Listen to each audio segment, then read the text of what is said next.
Anytime we're trying to change our behavior, we run into the toughest of imaginable foes, our own mental blocks. Neurologically, we can be our own worst enemy. And when it comes to money, a lot of people add fear to the equation. So what is the best way to harness our behavioral quirks and use them to our advantage? It's the kind of thing behavioral economists spend a lot of time thinking about.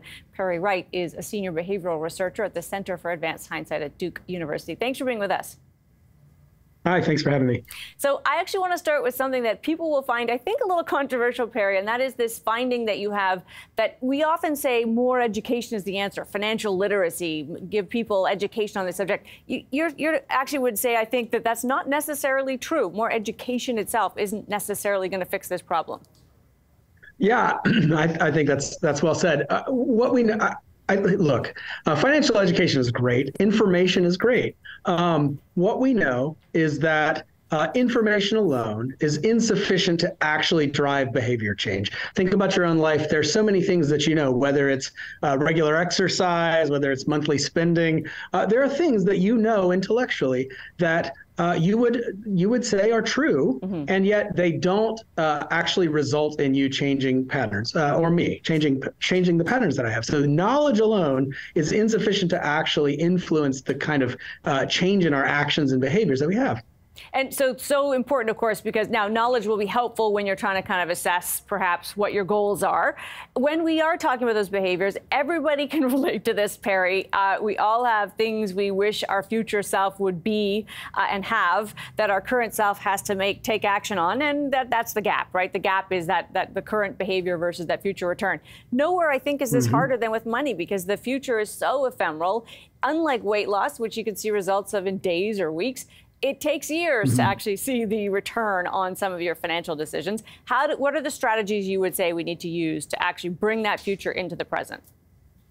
I think it's a really great question. So, as we think about what the role of that information, of that financial literacy is in our lives, I think you've said it very well. It can help us shape our sort of attitudes and our intentions for what we should be doing.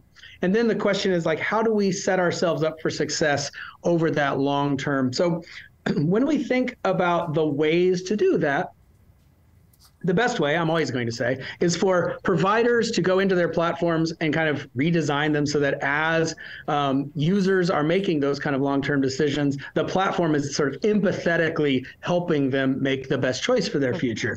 That's the kind of work we do here in Common Sense Lab, and that's the kind of thing we'd advocate for. But there are things that we, as individual mere mortals, can be doing also when it comes to this kind of disconnect between the present decision and sort of a future thing. So when I think about something like the sphere of debt, I think about, say, taking out a loan.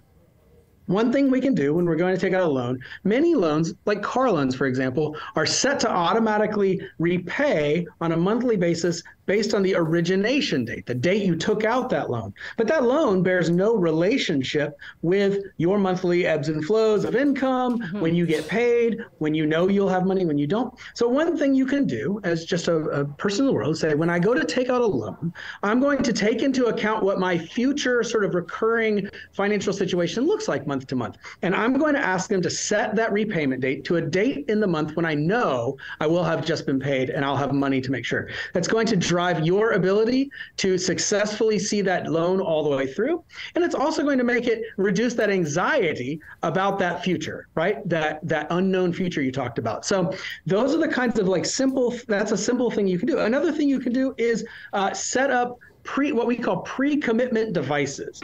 Now, what's a pre-commitment device? Well, we often think in the present about things in the future. But the challenge is we're actually pretty bad at guessing how we're going to feel in the future. We call that effective forecasting, that we don't know how we'll feel. We sort of have some guesses, but we're often wrong about how we're going to feel in the future. So I can now in the present, while I'm motivated to take a good action, I can set up some kind of automatic or helpful system that's going to sort of see me through. For example, if I'm somebody who has, when it comes time in the month for me to make my credit card payment, I'm going to make a payment against my credit card outstanding balance. And there are just months where I do not feel like doing it, or I don't feel like the trade-offs, it seems very costly, or I don't have enough money. It feels like I don't have enough money. One thing I can do is I can pre-commit to that. And that's different from sort of promising myself that I'll do it. Instead, what it says is I'm going to set up something that today, while I'm motivated, will take action on a delay at the time when it's actually going to be most helpful, and when I may or may not be motivated to actually do it. So one thing you can do with your credit cards, go in and basically set yourself up to automatically make the minimum payment on the day it's due. If you're somebody who has demonstrated that you don't always make those payments, it's not really about forgetting, it's about motivation. It's about how do I set up a thing to make sure that I'm sort of acting the way I intend to act.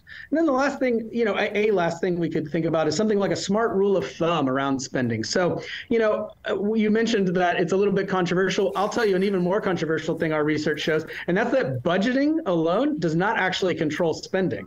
That's really challenging to sort of the industry, but it's true that the act of budgeting doesn't actually influence people's sort of overall expenditures in a month. So if I want to think about spending, what I need to do is take something complex, like the number of transactions I do in a month, and simplify that into something that I can make more chunked decisions about. So I might say, I'm going to set a rule of thumb for myself that every week or every month, I'm only going to eat at a restaurant so many times. Because I know that every time I eat at a restaurant, it has this asymmetrically large influence on my spending for the month. So that takes a big complex thing with a number of transactions that makes it into a fewer, more manageable thing. And then those rules of thumb, the real key is to consistently apply those rules of thumb to your action. Okay, sorry. I think the key is there are strategies, and we can find them and use them. Perry, we got to leave it there, but it's so great to have you with us for this and have the research you're doing. Thanks for your time today.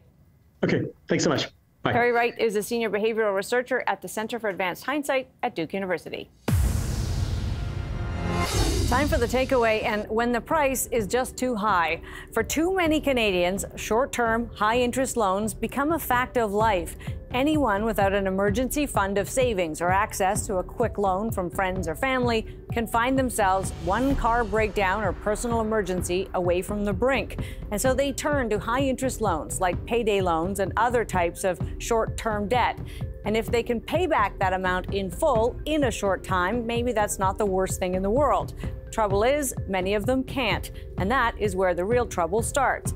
The interest on those loans can be misleading, so that what it looks like your obligation is up front is actually calculated in a way that winds up being very high. And desperation leads people to take the loans anyway. Way too often, people on the hook for one loan actually take out a second in order to pay some of the first, and then find themselves in a debt spiral that can lead to bankruptcy. Is there a role for these kinds of loans? Some argue no, that they're predatory in nature and that the interest they're allowed to charge winds up being way too high. Regulations could easily change that and force the rates down. But in an ideal world, vulnerable people who need help would have better options. First, we might start with defining what enough looks like when it comes to government support, so low-income Canadians have enough support to support themselves properly. That might allow them a bit more flexibility in times of need. You can only expect someone to cut back on expenses for a short time to cover an emergency if they have enough money for those expenses in the first place. In other words, let's move the line on how vulnerable our lowest income households have to be. But beyond that, what if there were other sources of loans at better rates from the highly profitable big banks? What if lending to people who need it most becomes part of the banking culture, even if the risk of that loan is a little higher? It's just the right thing to do. My takeaway, we've looked the other way on high-interest loans for too long, and the answer to the problem could be on every street corner at your local bank branch. That's Taking Stock for this week. I'm Amanda Lang. Thanks for being with us.